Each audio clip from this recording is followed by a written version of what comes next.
they're reading this book understood the actual identities they identify with, but are similarly or nonetheless represented by those ideas of nonconformity. What does this actor care about? Firstly, they care about their legitimacy, right? We think that the act and the exercise of queer coding probably necessitates some degree of expertise insofar as you're able to communicate identities without like overt exposition. We think that that probably gives you credence in the long term. But secondly, even if you don't care about that in and of itself, we tell you that the norms within your community, the norms within this particular industry are such that you want to uplift and inspire children. That's probably why you became a children's writer as opposed to a novelist or something else. But note that specifically, reputability within this industry is derived from the extent to which you adhere to that aim, the extent to which you can deliver that degree of uplifting narrative and story. Okay, what does this actor do in the counterfactual? We tell you that the opposition team has two options here.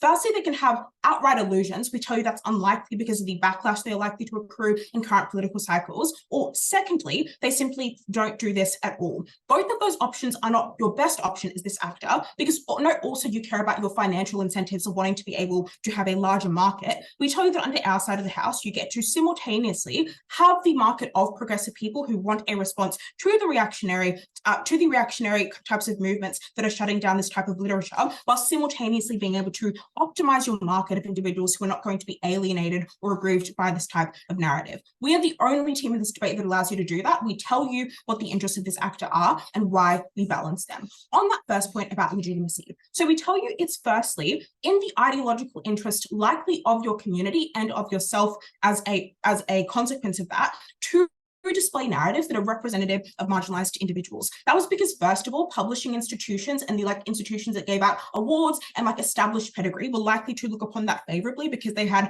aims and charters that were had tenets of inclusiveness around them. But secondly, because of the way in which connections are leveraged within that community, if it looks as though you are if you have moved away from representing these types of stories, we tell you that you're likely to be alienated in that regard. We tell you you're likely to accrue some degree of backlash if it looks like you're out of step with your industry or entirely silent on this issue. We tell you this allows you to still maintain that. But second of all, we tell you that there's a huge market for this currently. That's not only just because people wanted progressive stories, it was because people wanted progressive stories that were in line with regulations in more regressive regimes and places where you did not, or not more regressive states, where you could not outright display books that were representative of queer characters, but they still wanted to have some degree of accessibility. These types of books, because of the extent to which they are nuanced, because of the extent to which the representations are subversive, uniquely get past those things, and there is a huge market for them under the current political trajectory. But the third thing to say here is that you likely do not engender backlash in the way that we're just going to preempt is probably going to come out from our opposition. But before that, I'll take a POI from opening.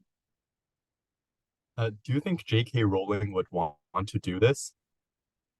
I don't know why this debate is about J.K. Rowling, to be honest. On that point about backlash, the first thing here is about the coding in and of itself. We tell you that it's nuanced enough. We tell you that it maps onto the normal variance in personality that children's characters probably have already, such that it isn't an overt and very glaring instance of that representation. But secondly, note there exists a multiplicity of interpretations for various texts that are used by both sides of the political spectrum simultaneously. The way in which George Orwell is often pointed to in progressive circles as a bastion there, but is also referenced by conservatives simultaneously. We tell you that that degree of interpretation and the extent to which it is means that you actually can just not necessarily make it so overt that it is obvious that it is happening and that it alienates both sides. We tell you it is possible to do that. But thirdly, know that these books are likely to have independent literary merit. You're probably quite good at this because you are reputable, meaning that you have complex, beautiful narratives that underpin it. We think that it actually imbues it with more legitimacy at the point at which it is a standalone, able to be identified good narrative that has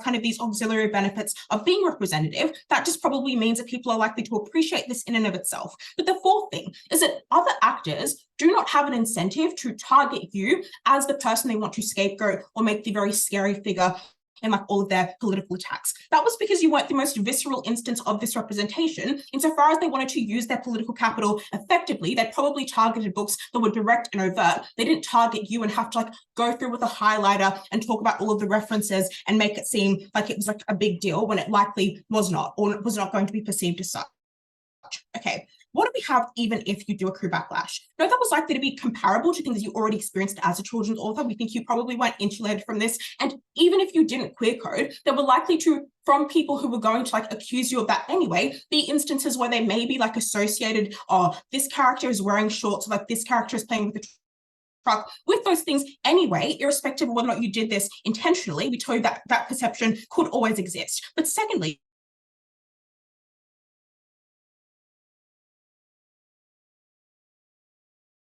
beneficial because people can still find out more about things like what queer individuals actually act like. This is not going to be happening on your side of the house because coding looks like. I'd suggest this looks like engaging in stereotypes, which obviously firstly is definitionally true, but also it's because you have to queer code someone as being explicitly obviously gay because you cannot explicitly state this. So this means you often engage in stereotypes like being slay or yossified in some way. Oftentimes you have villains being queer coded, so you can't just assert this as the main character. So you have characters like Ursula that historically we're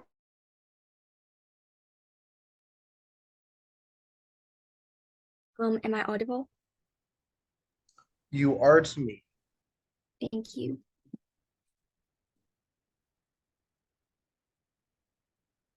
So the entire case of the opening government is that they want to somehow fabricate the progressive stories that are not that progressive so they could please the both sides. On our side of the house, we're going to prove to you why uniquely, because of the polarization of the political environment today, even if you're trying to please these both sides, what you receive is actually bigger backlash from both sides in comparative if you don't write any queer content at all, or if you are like more straight with your queer characters instead of that like hiding them in the closet. So first, two layers of characterizations here. We think that children's books author mainly care about two things. First of all, is they want to maintain their reputation and wealth. This is because they already have a very large reader base. They have already gained a lot of reputation and money from it. And they probably, their main goal is probably just to prioritize, not to lose their pre-existing readers and not to like piss off people so that they get canceled and don't get money, any money at all. And the second thing to notice about their incentives here is that a lot of children's books authors don't actually have very strong political beliefs or affiliations. A lot of them are not exactly the most liberal people you see. For example, some very famous authors you idolize, like J.K. Rowling, are very transphobic. And also, because the fact that their work, their industry is focused on children, their career basically centers on children's education and enlightenment. This means that they do not have the incentive to engage in a lot of politics because this is simply not what their career is about. And thirdly, we believe that because these authors are usually quite wealthy, quite privileged, this means that they don't have a very strong incentive to care about politics a lot, simply because they're now the people at the top of the pyramid, simply because they don't need politics as a leverage to improve their living conditions. So based on all these reasons, we believe that the children's books authors don't really usually have a very strong liberal political belief, and their like goal of maintaining their reputation and wealth far exceeds that. So moving on, why do we think not queer coding their children's book characters is good for the author's social reception, and thus is good for like helping them to maintaining the current status? So the first reason is that under the current status quo, we see a really wide degree of polarization in the political system and on the internet. This is because, first of all, media sensationalism necessitates the media outlets or the news companies to publish whatever is the most like attention grabbing things, which can be very contentious for different parties, which can arouse a lot of different discussions that can like evolve into very heated debates. And second of all, because of the social media algorithms that basically give you what you have read in the past or what you liked in the past, this means that you're more likely to be stuck in your own echo chamber, and your pre-existing political beliefs are more likely to be reinforced. So because of these two things, we believe that nowadays the Democratic Party is getting increasingly socialist and extreme. So there are very very radical narratives of, like, for example, sexuality being a construct, which like people on the other side strongly disagree with. So we believe that the polarization has led to the fact that people hold strongly different beliefs about sexuality and topics around that. So the first thing you will receive when you queer code your characters as a children's books author is that you will receive the kind of conservative backlash. And these include, first of all, the conservative people because they are so radicalized in the status quo, they think children's books are already being used to brainwash their children, to tell their children about the so-called kind of new values that don't fit their own. So we believe that these conservative people are already very strict with censoring books, and the conservative publishers will not be willing to accept your content if there's very significant part of it or the major characters are queer coded, because they simply don't want to piss off their conservative readers, which actually account for a very large part of the population of the parents or the people who buy their children the books nowadays. Before I move on, I'll take a POI from closing. Yeah, just to clarify, you're defending not portraying queerness at all, right? Yeah, we're defending not portraying queerness at all, because this is simply better for the author, and there are other ways to push for the queer rights. We don't think this is the only means, and this is certainly not the best means for the children's books author. And the second reason why there will be conservative backlash is simply because a lot of the publishers are already very conservative, because the publishing companies are very likely to be operated or to be dominated by rich white men, which means that they're not very likely to accept the values that fit the LGBTQ movement.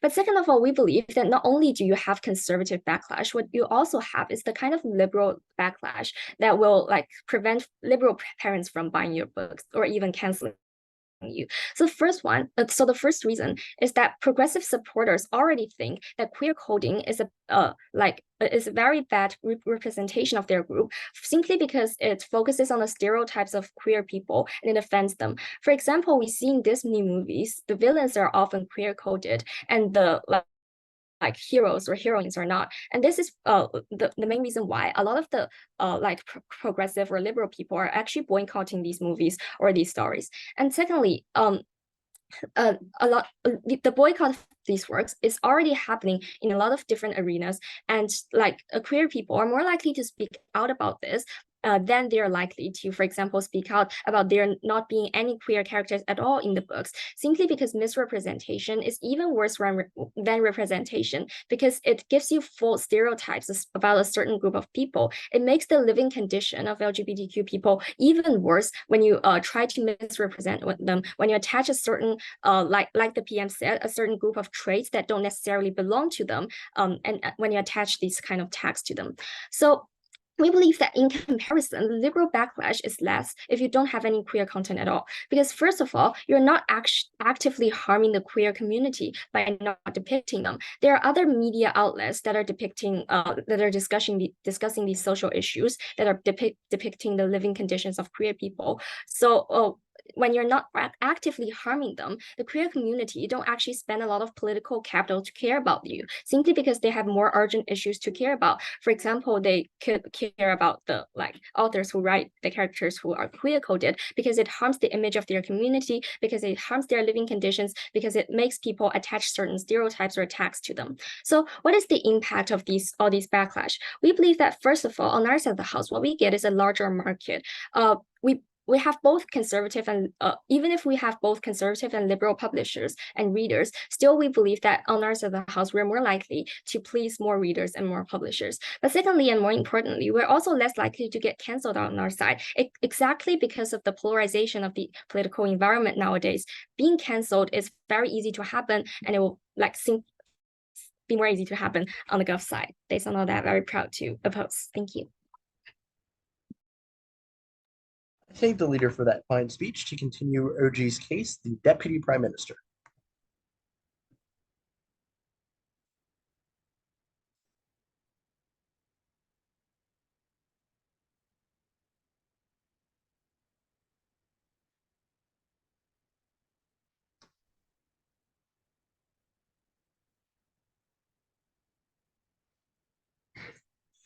Oof.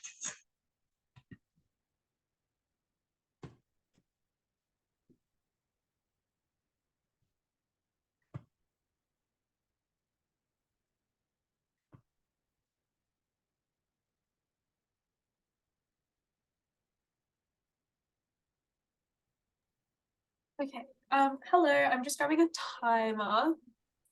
Give me 2 seconds.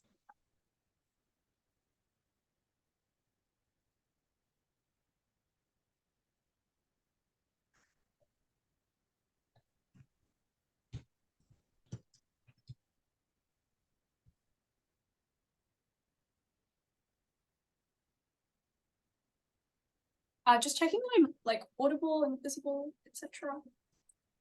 You are to me. Beautiful. Also my preferred gender pronouns are she, her, and please pop your eyes in the chat. Thanks.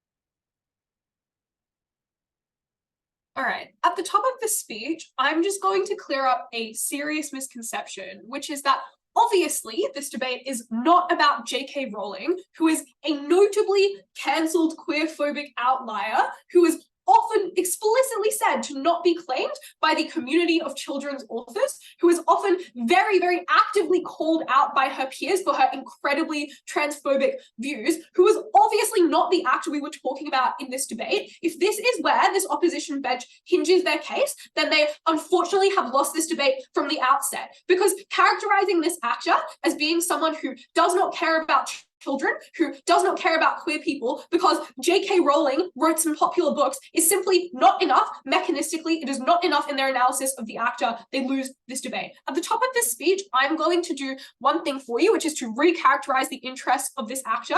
Then I'm going to give you two responsive contributions. The first is on this backlash push that constitutes the entirety of the opening opposition case. Then I'm going to just whip the unique benefits we bring you at Sierra that get absolutely no response from Elo. Firstly, then, on the characterization of the interests, they tell you that perhaps these authors are incredibly queerphobic. We know firstly that this is not responsive to any of the structural reasons that we give you, that they are incredibly likely to be progressive, but the fact that they are making this decision at all implies that they are probably progressive to some extent, or to the fact that they obviously have huge educational incentives, huge incentives to care about their young reader base. The second thing that they tell you is that they only care about maintaining their status and their wealth because they have transcended any care for political discourse. And we simply point out to you that if these authors are so high status and so wealthy, then those immediate material concerns are likely to have already been met to such an extent that they are actually significantly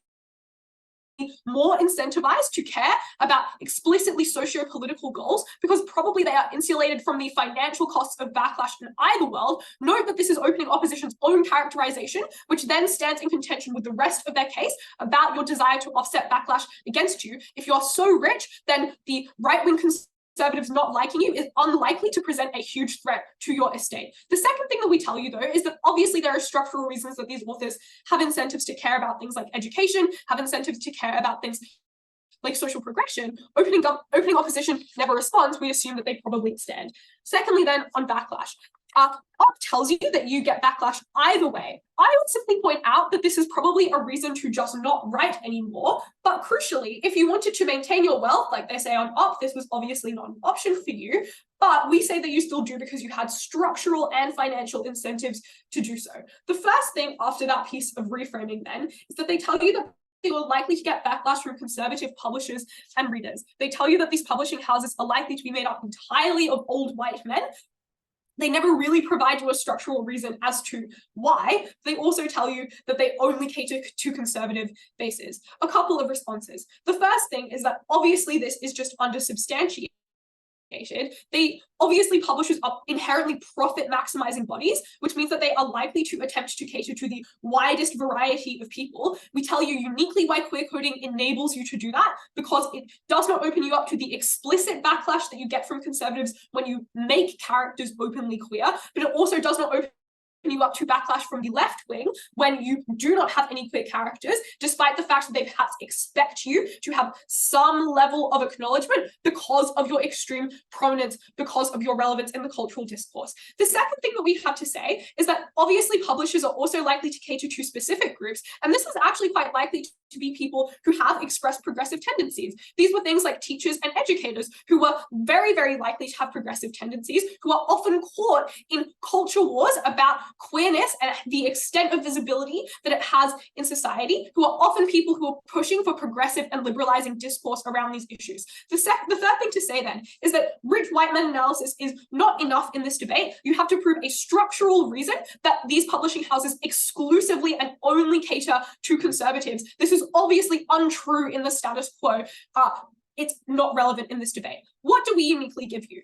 Firstly, we give you a unique ability to make stories that have small but incredibly communicative queer coding elements, which means that you bridge this gap and you avoid backlash. Why? Because it wasn't sensationalized, which meant that the right wing was likely to not choose it as the thing to backlash against, because it was incredibly subtle. And because thirdly, it was always likely to be compared to other media that was about much more open queerness, much more backlashable elements of queerness. Those were the things that were likely to be chosen by the right wing to backlash against, which meant that no thank you, your content could fly under the radar of those issues. The third thing that we say is that obviously, though, all of the reasons they give you that conservative publishers and readers do not buy your content, and this is the even if, is incredibly dependent on there being a really, really intense characterization of this queer coding. I would go so far as to say a characterization in which it is no longer queer coding, it is making characters openly queer. We think that this is just not the burden that we have to defend in this debate, and it's not the model that we bring you at Sierra. We tell you this is likely to be analogous to things like Mulan, which was obviously a huge commercial success and also had underlying queer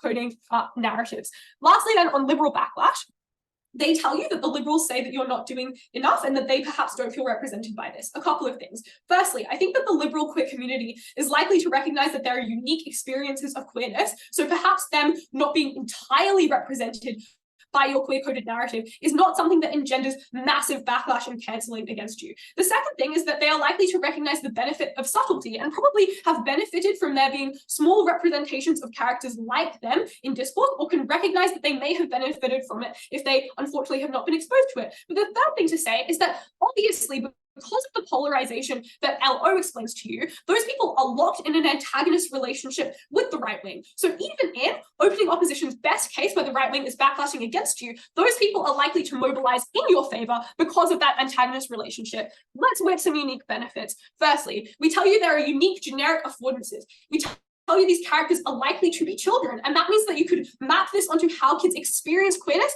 before they started doing things like labeling themselves, when they were only doing this through things like physical expression. That meant you got a heightened communicative benefit on our side, and you were also uniquely insulated from backlash that occurred when conservatives perceived children becoming sexualized or romanticized out of order.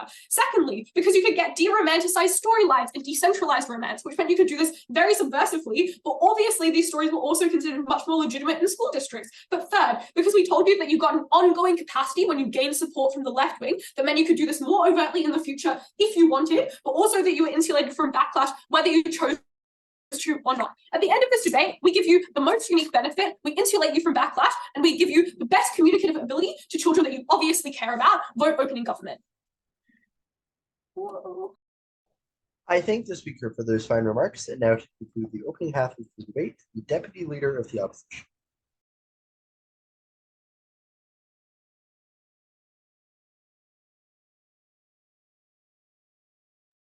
Hello, can you see me and hear me? I can see and hear you, although you are, for me, a little bit quiet.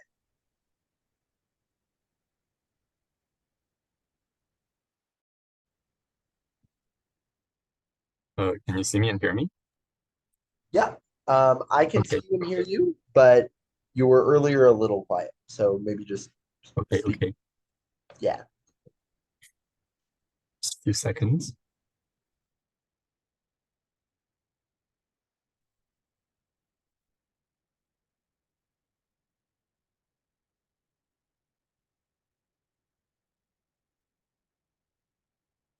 To queer code your characters is the easiest way to piss off both your liberal and conservative reader base. For authors in an extremely polarized world, to politicize your stories is suicide. 3 things in a speech. First, characterization of the author. Our structural reasons go far beyond J.K. Rowling. Second, conservative backlash. Finally, on liberal backlash. First, let us prove structurally why the author is not likely to have any progressive interest. First, if anything, you're likely conservative for 3 reasons. The first reason is your reputation, which is asserted in the Infoslide, is likely built because you have networks, because you have capital to fund a good education, which likely indicates that you come from a privileged household that is probably in the majority ethnicity, that you're likely a privileged cis white man who don't care strongly about these social issues. Secondly, reputation takes a very long period of time to accumulate. So at the point where you become a reputable author, you're likely quite old. You likely have generational gaps with the current progressive warriors. You do not accept the current movement and the extent to which they have radicalized, the extent to which they accept that gender is, non-existent, that it's a social construct. These are things that you probably oppose, at least in your era. Thirdly, the people you associate yourself with in your daily life, the people you need to please to obtain connections. These are wealthy publishers, authors, reviewers, etc. Due to proximity to these individuals within the industry who hold massive amounts of power, you are likely to become conservative. Secondly, we would say that the fact that you're a children's book author means you're especially vulnerable to conservative narratives and buying into them yourself.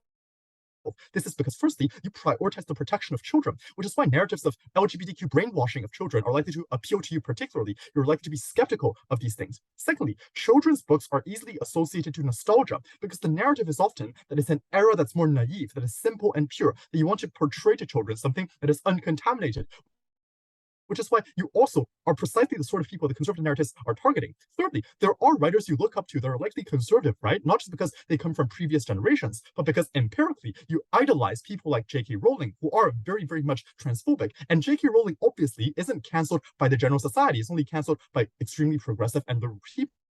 Like the rest of society still largely idolizes her and treats her as their icon. Third thing to say here is you don't have a strong incentive to care about politics, even in their best case. So you won't be progressive.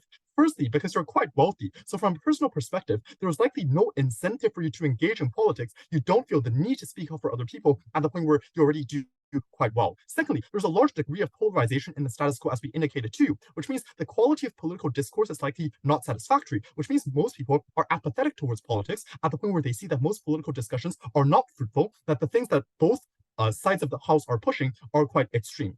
Finally, what did OG say in response to all of this analysis? First, they said you're educated in a liberal environment. One, your perception of politics and life often changes quite drastically in the rest of your life after you leave school, when you meet other people, when you become more proximate to them, when you care about your own selfish material interests, even if your school is liberal. Two, I would say that elite Ivy League education is often quite conservative, precisely because it's dominated by people with the most amount of power and wealth in society. Second thing they say is industry is inclusive. Well, all industries claim to be. The problem is how perception actually functions, right?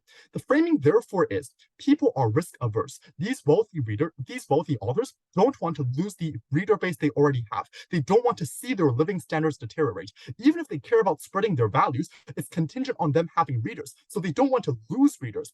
Perhaps Gov might say they might sensationalize these stories and attract new readers, but that's highly uncertain. We prioritize the certainty of not pissing off your existence readers, and therefore which side gets less backlash and gets more existing readers to not exit from your stories and from your label is the side that wins the debate. Now on backlash. First thing, on conservative backlash. The thing we've told you is that the conservative movement in the status quo is extremely appealing because for parents, the narrative that your children are being brainwashed is one that triggers immediate, strong emotional reactions. It is one that encourages you to examine and scrutinize every children's book that your child might read. So OG's response is to say the conservative movement will only target the most extreme cases. I have two responses to this. The first response is, our point is not how the conservative movement as a whole targets children's stories. Our point is how parents on the ground react because of the stigmatization of LGBTQ brainwashing of children, right? As a result of what we've already proven to you, parents become extremely sensitive in the status quo. The conservative movement is calling on parents to identify all cases of queer content appearing in children's books, to see what happens in their own libraries, to post these authors and books on social media. And therefore, it's more than likely that parents actually do have access to your book and finds your book to be skeptical. So what they would do then is to boycott you. What they would do then is to throw your book out of their houses, or at least prevent their children from reading them, or not buy them to begin with when they see you in a bookstore. This also leads to publishing houses being less likely to publish your books because they're scared of losing these readers. They want to publish content that doesn't strike any political conflict. Finally, second response, the most extreme cases are also the most sensational. So it is on our side of the house where you target authors with reputation that these cases are most sensational. So the conservative movement does have the incentive to target you because you have a strong reputation, and therefore they want to criticize you to gain large amounts of attention. Their last response is to say they will target everyone anyways. Firstly, this is obviously in tension with their last response, which is to say they will only target the most extreme cases. Secondly, this is at best a piece of mitigation. We prove to you that an increase or a significant increase in the likelihood you're canceled is sufficient to make it too risky for you to engage in this decision. Finally, let's talk about liberal backlash. Before that, any POIs? CG. Yeah, so you've proven why authors may be economically conservative, but overwhelmingly, because they have to deal with a wide range of ideas, they are socially very progressive. No, not really. Like the first thing we've proven to you is that due to political polarization, like social conservatism and economic conservatism probably is in alignment in the status quo.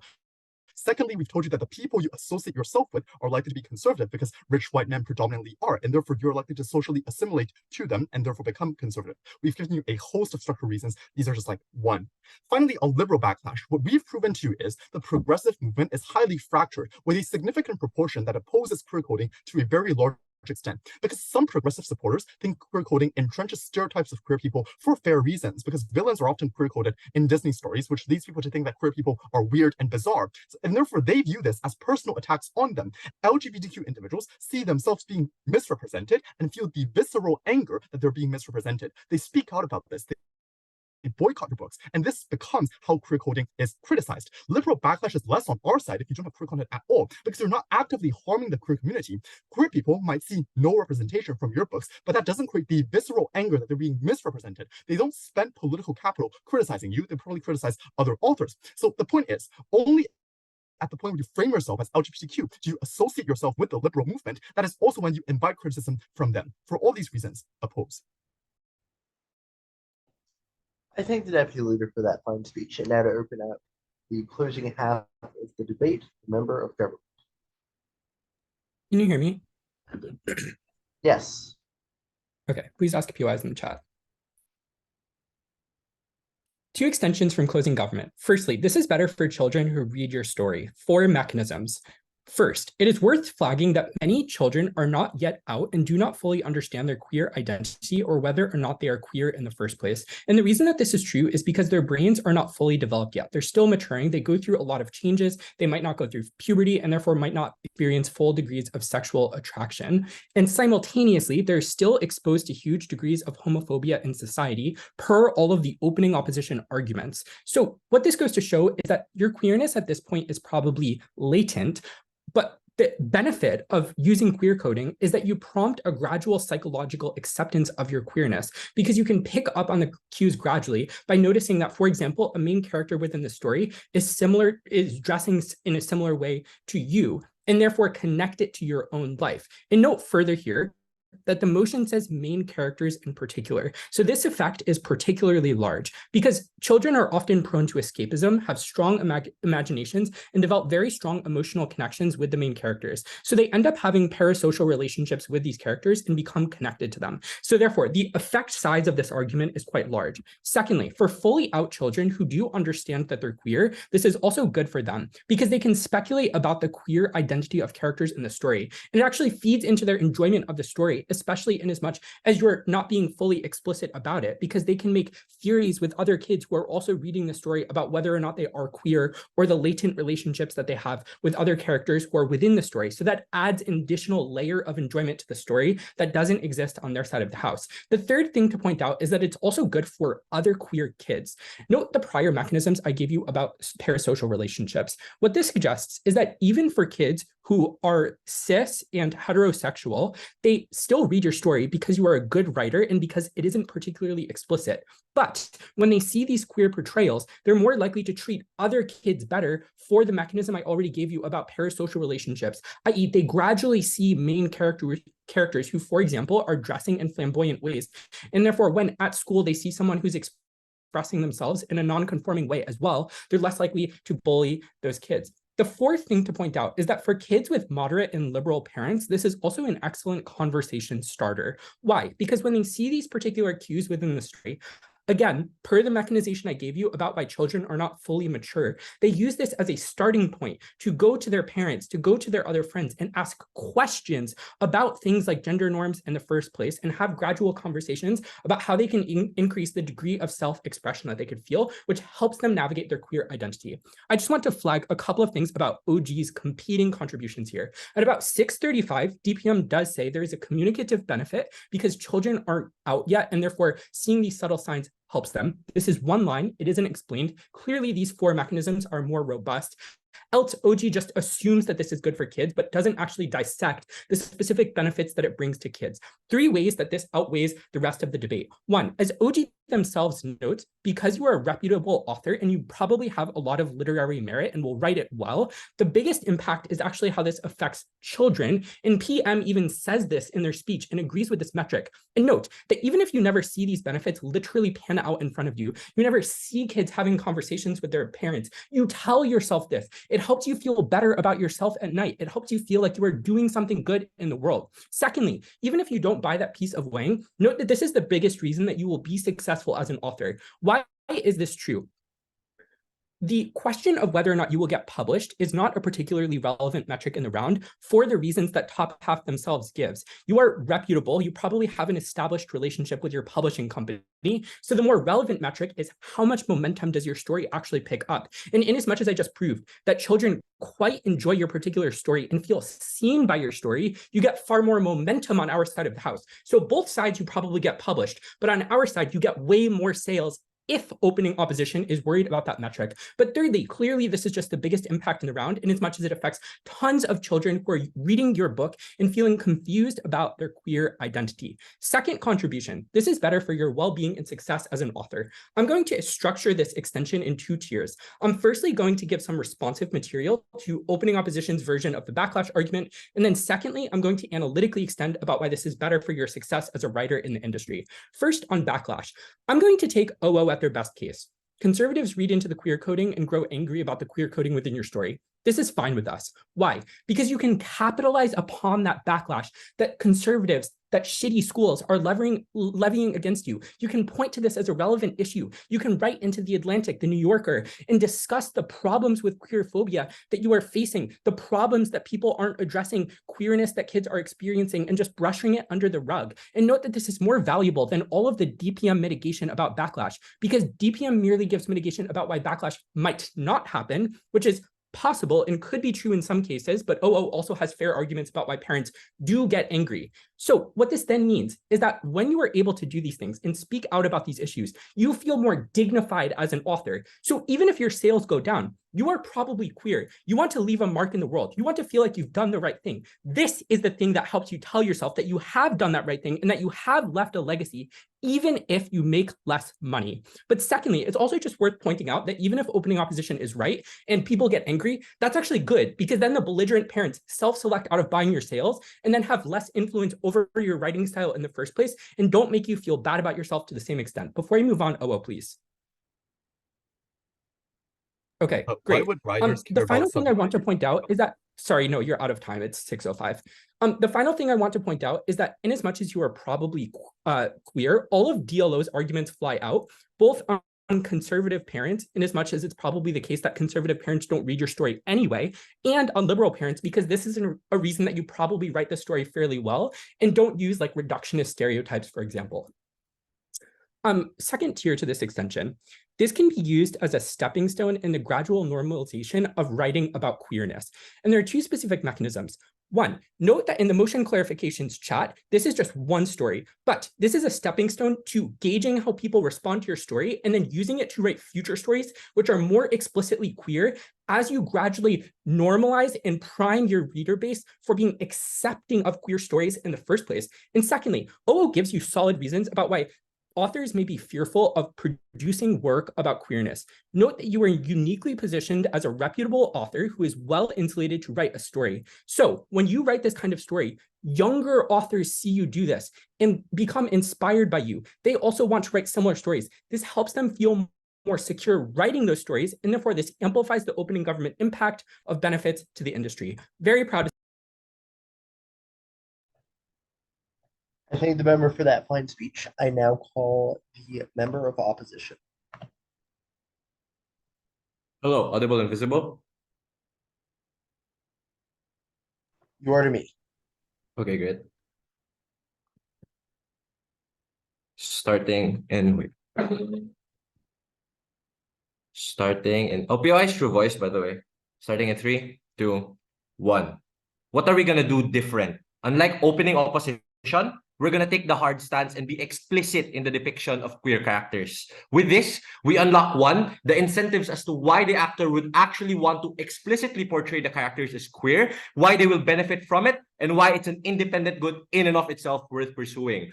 Because OO is literally value neutral, right? At best, the author falls into obscurity and just becomes a run-of-the-mill children's author who just writes safe and neutral books. But at worst, they enable the conservative ideology that plagues the heteronormativity that exists within children's landscapes. Just like boys like blue trucks and girls like pink dolls, right? You enable the literal ideology that silences the exploration of queer identity, and we get to do it much better. All rebuttals should be integrated. And I just like to first like further build like the incentive of the children's author here. One, and this is the important part, you probably care about the queer community as an individual in as much as you are literally contemplating queer coding the characters in your story. This is a more charitable definition of the actor than what OO says, that who just doesn't give a shit and is somehow just JK rolling out of nowhere. Like, you probably care about the queer community. Like, you're probably queer yourself, you have queer friends, and you want to do right by them. This is why you're contemplating queer coding or writing queer characters within your story.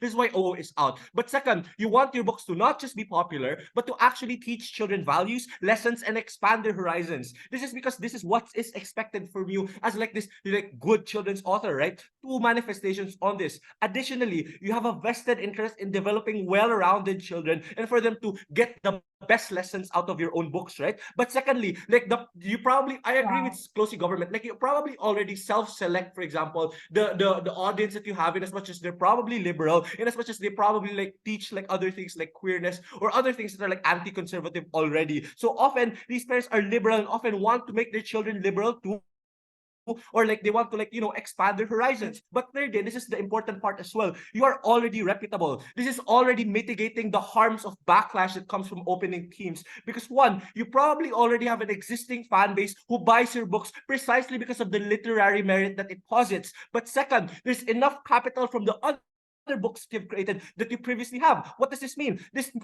posits that one, the actor can absorb the backlash harm, for example, at worst. But second, you're already established. One, you're financially secure, which means you can weather the storm. But second, you're a good author, which means that in the worst case that you're exiled away from the children's space, you can move to teens or YA novels, and you can still do these things that you want to do. You literally have creative freedom. But the third thing that I'd like to talk about here, and this is the next piece of framing, is on both sides of the debate, conservatives are already within their echo chambers and are already adamant against anything that's like alignment with queer literature. So in the worst and worst cases, conservatives will always pick up on queer coding because it's just weird, for example, for opening government to just think of bigoted regimes and conservative parents as stupid and cannot understand subtext. Like, they literally have conservative podcasts, conservative news that keep on ranting about anything that has to do with queer books, right? So when a regime is actively bigoted and homophobic, they're not going to trip themselves over their own technicalities. They will go above and beyond to silence these books. So what we think is that conservatives, at the worst case, are a lost cause. We have to pander to the liberal parents, right? This is then about how best can we can moderate and progressive parents teach their kids and introduce them to queer individuals in a summary of their life.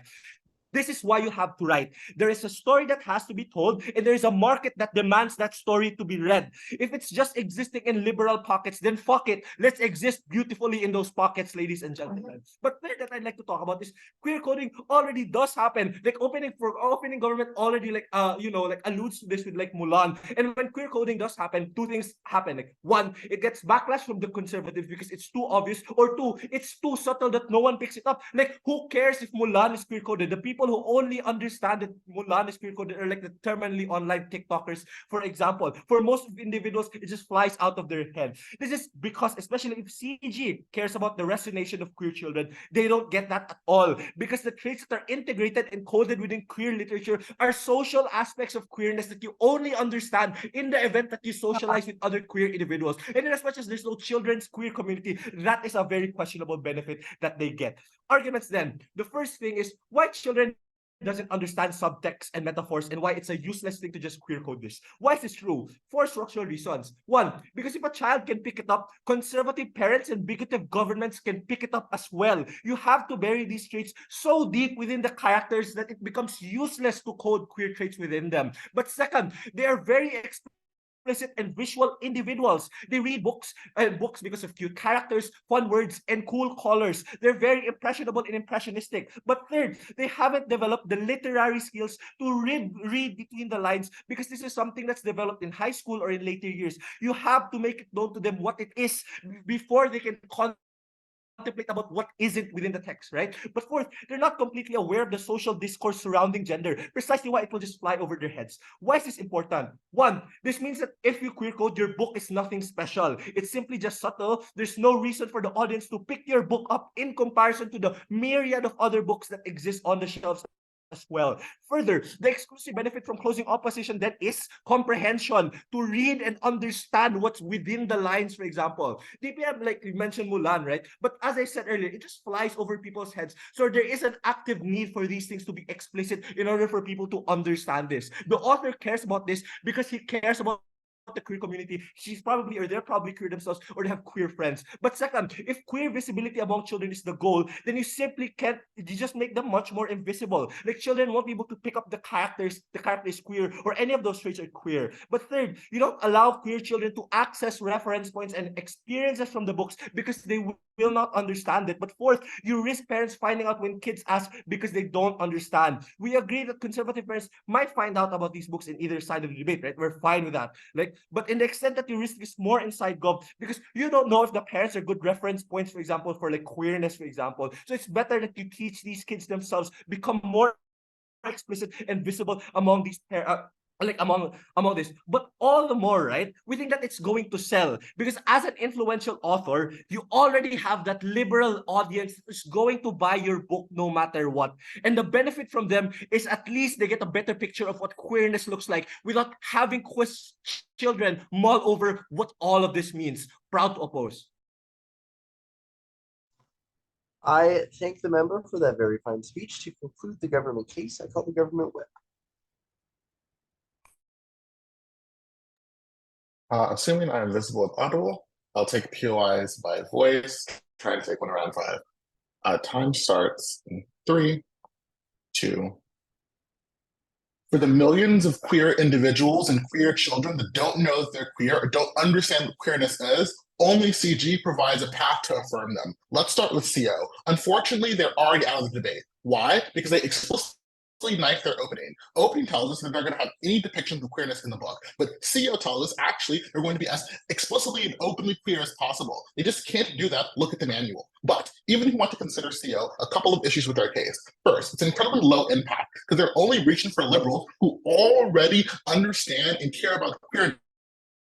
These are the types of people that likely already have had conversations with their children, live in liberal bubbles where there's already acceptance of queerness, and have other forms of media or other forms of social phenomena that understand queerness. In fact, the largest discrepancy and impact in this debate comes from moderates or apathetic people who haven't had these discussions, or people who are lightly conservative who are willing to have these discussions if they are framed correctly. And that's what our case explains to you, explicitly with the idea of stopping homophobia on the ground. And I'm going to weigh up the understanding of homophobia amongst kids against the best case of CG. What we tell you is that when you do things like have main characters that dress in ways that aren't traditionally masculine or feminine, or have characters that display traits that aren't ascribed to their gender, but are still seen as protagonists and still seen as good, it normalizes that for children on the ground. So if you're a young boy who wants to come to school in a skirt, you won't get bullied, you won't get picked on. This is good for all the questioning and queer youth across the nation, because for them, it means they have less direct harassment in their day-to-day interactions. But secondarily, it's affirming for them, because for people who don't understand gender or queerness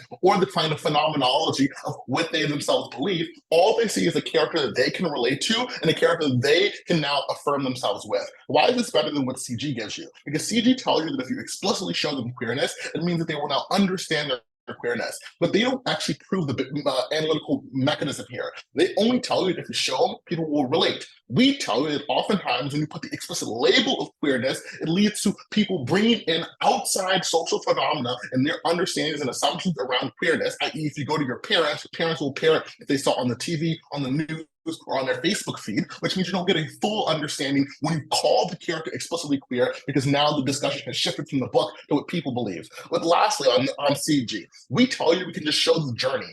Even if this book shows queer coding, if a book in the future shows you out and fully queer, it shows a more realistic depiction of queerness, This shows how people change over time and become confident enough to come out. So even in their best case, we usurp that benefit. Let's move to OO and what they tell you. OO tells you, and we're going to use OO's own weighing metrics against them. They tell you, A, that you want success, you want to get published, you want momentum, you want fame, and you want money. Note, this is path dependent on your book getting out to a large number of people. We've already explained to you in closing why the momentum of a book, because the more people can relate to the book leads to more people talking about it. That is, even if you have people who are queer and not queer buying the book, you have people attaching themselves to characters and people discussing and arguing, creating discourse about if the character is queer or what the character likes, which leads to more people talking about the book. And secondly, on Backlash, we flip the opening mechanism by showing you that Backlash is actually positive because it leads to more people discussing the book and leads to you leading the narrative forward. So for lots of people who are either liberal or moderate, who may not have heard of your book otherwise, they're more likely to pick it up now and be on the front page of the news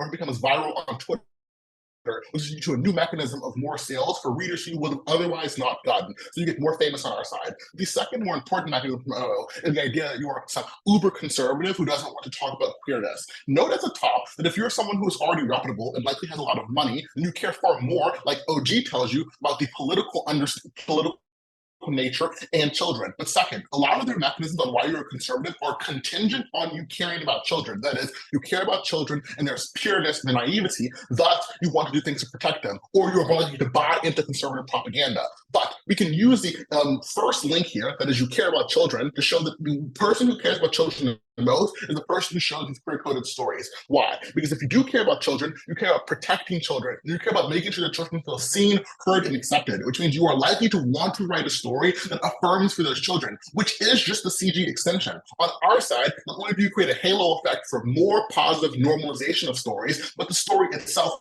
reaches out to children. It shows children that they themselves can be the hero, that they can see themselves in books, that they could be popular or represented or successful, and it makes them happier at far higher rates than if you don't ever show these stories. And this is important, because oftentimes, much like CO tells you, these stories are hard to understand, or these stories have a hard understanding of it being too explicit or too unexplicit. Because you're reputable and popular, you likely will write the story very well, which means you serve as a unique mechanism to lock the multitude of children who either are not out or are going to come out in the near future. This is far more important than their mechanism of you just being an angry conservative, both because A, it's likely that you have queer friends or you're in a queer community, and B, if you're someone who is a creative writer, it's likely that you've experienced a wide multitude of stories, both in your degree and your professional life, which means you are already primed to believe in these stories and to intellectually seek out the things that you may not have otherwise considered. So it's very reductionist to say that they were just a priority be a conservative.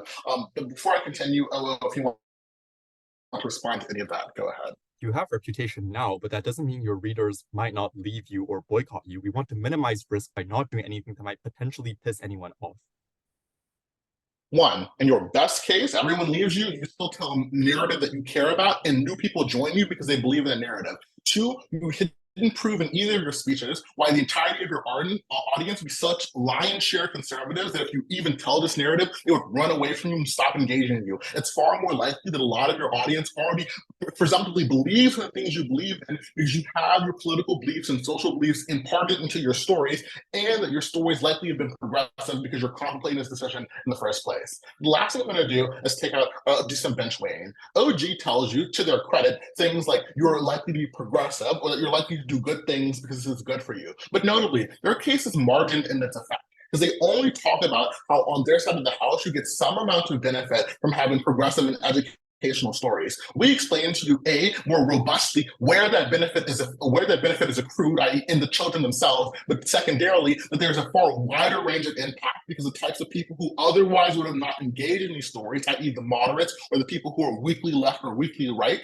will be the types of ones to read these stories and feel very happy and affirmed by these stories. But then secondarily, we flip the backlash, which serves as a much stronger response to the off-bench understandings of backlash. Their only argument here is that you can just avoid backlash, which may not happen in every instance. We've explained to you why even if backlash occurs, we have a far stronger mechanism to stop it. Lastly, the extension that we give you on the halo effect around more writing is more ways above the idea of the best case of the current writing that OG gives you. Very proud to. I thank Whit very much for that speech, and to end the debate, I now call the opposition rep. Hi, am I audible? Where to me? Okay.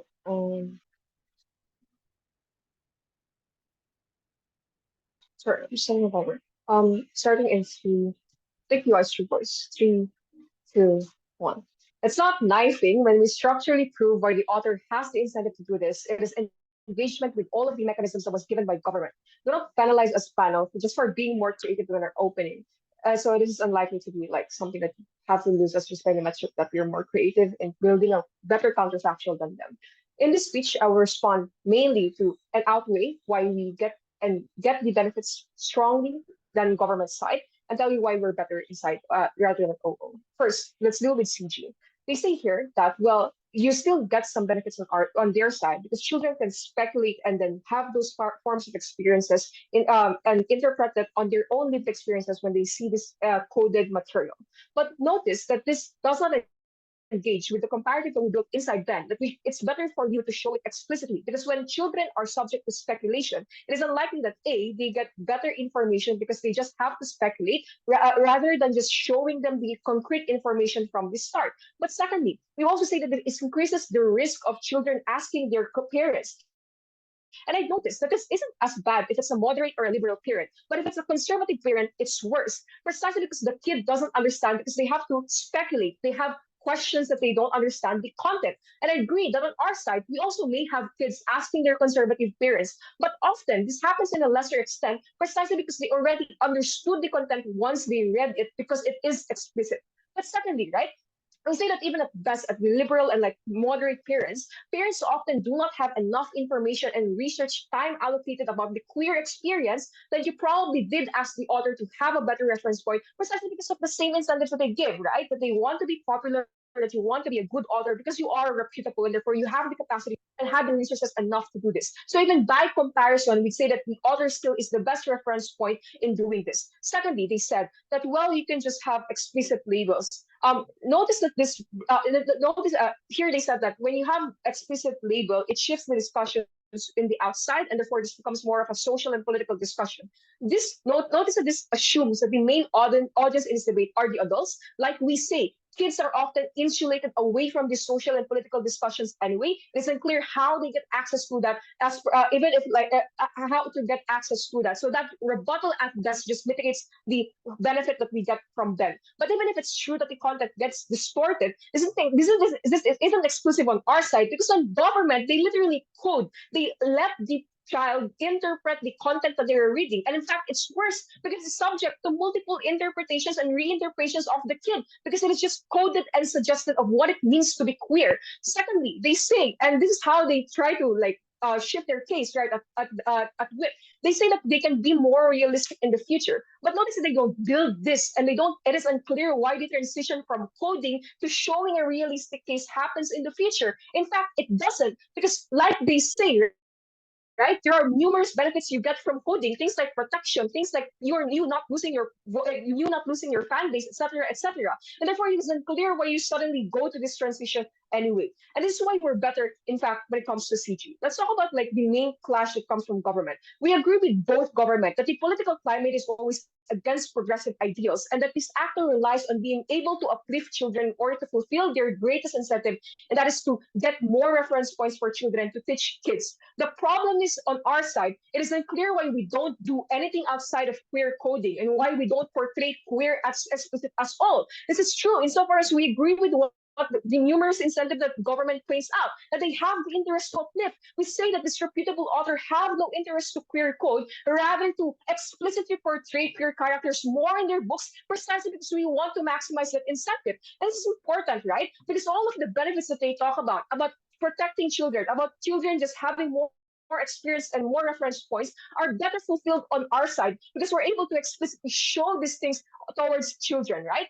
Our difference with government is that we say that queer coding forfeits the substance of these books insofar as they are merely coded. This is important because we build from then the capacity of kids to not understand and to have a hard time understanding things. And we say that anything that is not intuitive, anything that you don't say that is impressionable to a kid, is something that often they cannot understand, that leaves them more confused than ever. This is why it is unclear why government is able to maximize their benefit of uplifting kids, nor getting towards the benefit that they assume that they have. We say that they don't. And this is why our comparative explicit portrayal is better when we say that it's likely precisely because of the multiple incentives that they provide that we get it better inside CO. Let's talk about Bensali's section and why we win it over in the opening clash. We are the only opposition house that engages with the best characterization of government on how these authors cares about uplifting queer kids.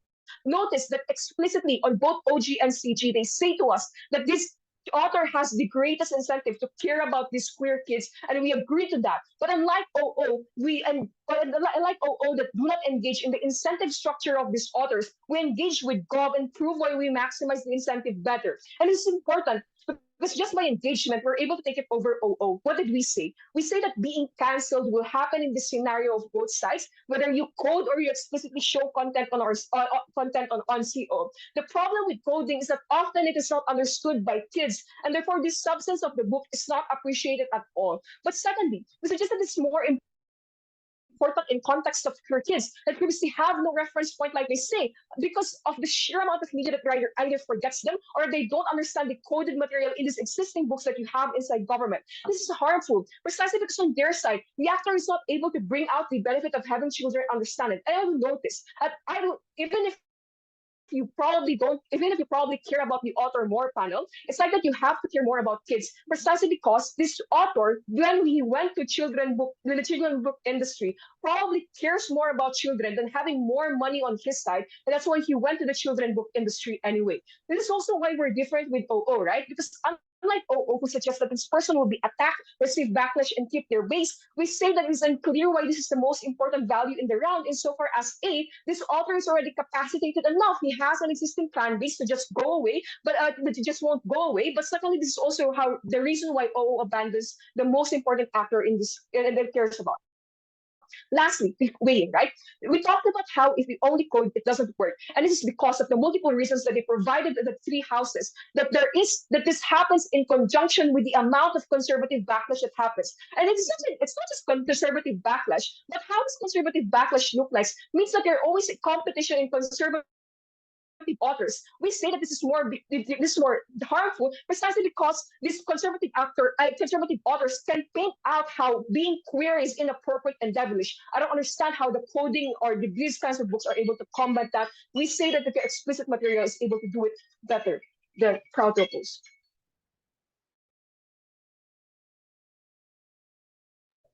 Thank you all for a really excellent debate. Virtually across the floor, shake hands. We are going to head to breakout room 5 to